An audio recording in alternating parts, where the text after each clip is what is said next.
So here's our classical Smash vignette. All right, you guys ready for this? Before we dive into Mario Party, it's an anatomy question. So Carl, for those of you who are Carl, take the skull. I need the skull. A dramatic effect. It's a good thing we have the skull because you can't see his head. So, well, it's not just Monica anymore. No longer. Okay. So here's the classical critical Smash vignette for anatomy.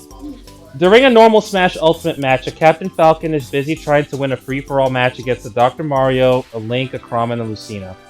Both the Dr. Mario and Link have been eliminated from the match via classic Falcon down air gameplay. Yeah, you melee frauds. Chrom is the last fighter left. The Captain Falcon decides to win the match in style by first down throwing the Chrom, then following up with a forward air, but cataclysmic knee of justice.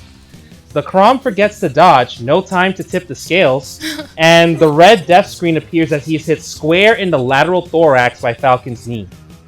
Chrom flies off the screen as the announcer says, "Game!" and Falcon is declared the winner.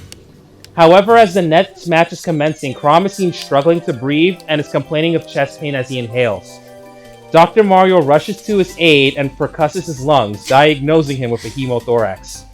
To save Chrom's life... Wait a minute, I'm gonna have to stop you here. Can you diagnose a I was about to say, just by hemothorax? percussion. It could be any kind of fluid or Dr. anything. Mario's just OP, I guess. Yeah, he just knows. He knows it's blood. He's got like an ultrasound built into his stethoscope. He's got. You can't diagnose that. It's That easy is to true. learn, Carl. I don't know. I think I'm gonna submit some feedback and have UWorld fix this.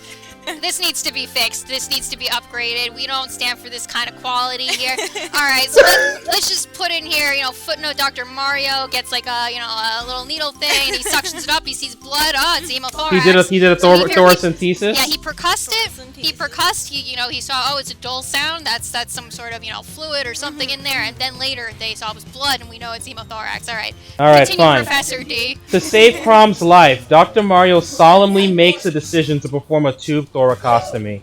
So what are the indications for performing a tube thoracostomy and how is it done? And just for funny craps and giggles, this is sort of what happens. Oh gosh. Now that's not Chrom because this was Smash 4, but since Chrom didn't exist in Smash 4 because he was dead, we have to use Link instead. Captain Falcon's been a menace, though. If you saw the Smash Ultimate trailer, like, he was taking down Lucina and that. Oh, yeah. He's They giving kept a lot pitting of him people against everybody. hemothoraces lately, right? Yeah, I mean that man has the knee of justice. That's all he needs, man. Okay. And So then- anyway, let's go to a tube thoracostomy. So some of the indications for this are pneumothorax, hemothorax, or maybe pleural effusion. So usually with a tube thoracostomy, so for those of you guys who have to learn how to do this, what you have to do is you make an incision on the 5th intercostal space.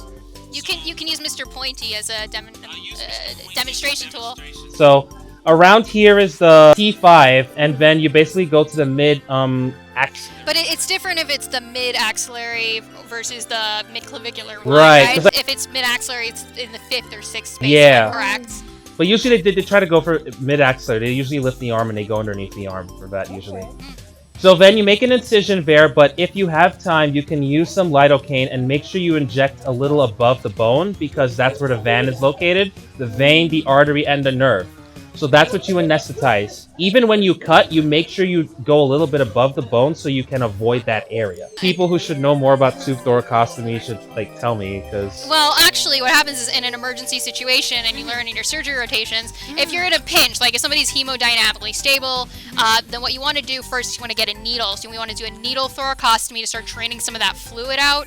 Because basically what it's happening is it's compressing the vena cava. It's preventing, blood from coming back to the heart, and that's why you have this collapse. So you want to get a needle thoracostomy, start draining some of that out, and then convert it once the patient's not in imminent danger into a tube thoracostomy. So get it set up to be draining out like that. So then once you're done with that, you basically take some Kelly clamps, and the spaces between bones is this tiny. You want to make it at least this big because you got to fit a tube in somebody's ribs. I know it hurts, but And so afterwards, you use the blunt Kelly clamps to poke a hole in the pleura.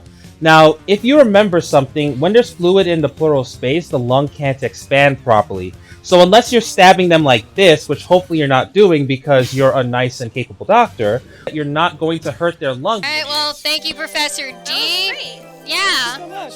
Okay.